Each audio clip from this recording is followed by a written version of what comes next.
विपक्षी एकता के लिए जारी कवायद के बीच राहुल गांधी एक बार फिर सड़कों पर यात्रा करते नजर आएंगे। जी हां, कांग्रेस राहुल गांधी के लिए भारत जोड़ो यात्रा पार्ट 2 निकालने की तैयारी में है, लेकिन इस बार की यात्रा का फोकस यूपी होगा, जहां 20 से 25 दिन राहुल यात्रा निकालेंगे। इस यात्रा में विपक्षी एकता की ताकत दिखाने की तैयारी है।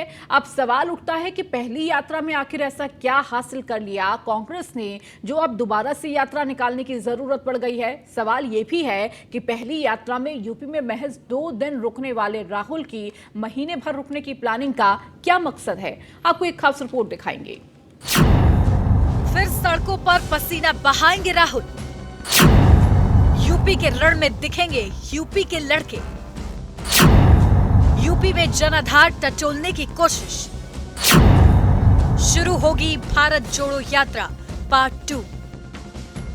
यूपी के 2 लड़के एक बार फिर साथ आने जा रहे हैं। 2017 में कांग्रेस से गठबंधन करके चुनाव लड़ने वाले अखिलेश यादव इस बार राहुल गांधी की भारत जोड़ो यात्रा पार्ट 2 में उनके साथ कंधे से कंधा मिलाते नजर आएंगे।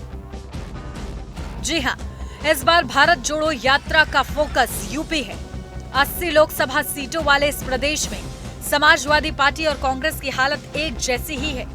कांग्रेस जहां सबसे बुरे दौर में है, तो वहीं समाजवादी पार्टी का भी लोकसभा में ज्यादा दखल नहीं है। इसलिए दोनों ही दलों के लिए 2024 का चुनाव अस्तित्व की लड़ाई की तरह है। यही वजह है कि इस बार की भारत जोड़ो यात्रा में विपक्षी एकता का दम दिखाने की कवायद हो रही है। इस बार की यात्रा यूपी में 20 से 25 दिनों तक चलेगी। इसमें राहुल के अलावा अखिलेश यादव, जयंत चौधरी और तेजस्वी यादव भी दिख सकते हैं। यात्रा का ज्यादा फोकस पश्चिमी यूपी की 27 सीटों पर रहेगा। शुरुआत महात्मा गांधी के जन्म स्थान पोरबंदर से होगी, जबकि समापन पूर्वोत्तर के राज्य त्रिपुरा की राजधानी अगरतला में होगी। इस यात्रा में प्रियंका गांधी भी शामिल होंगी, जो कि ज्यादा से ज्यादा जनसभाएं करेगी। वैसे कांग्रेस के साथ गठबंधन का प्रयोग अखिलेश यादव पहले भी कर चुके हैं। इसके अलावा 2019 में अपनी धुर विरोधी पार्टी बीएसपी से भी हाथ मिलाया था, लेकिन नतीजा कुछ खास नहीं रहा। 2017 के चुनाव में अखिलेश यादव ने राहुल से हाथ मिलाया, यूपी के लड़के के नाम से खूब कैंपेन किए, मगर चुनावी नतीजा आया तो सपा को सिर्फ 47 और कांग्रेस को महज 7 सीटें मिली।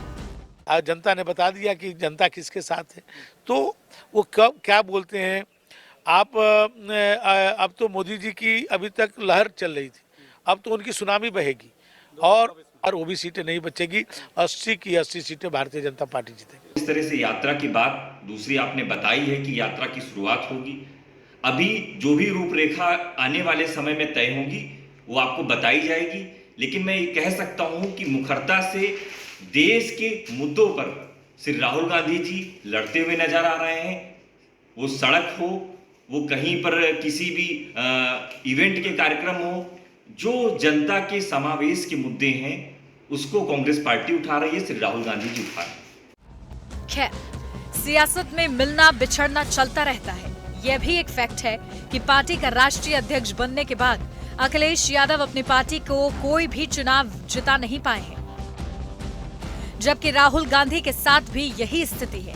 ऐसे में एक पुरानी कहावत है कि खग जाने खग ही की भाषा, दोनों का दर्द एक सा है।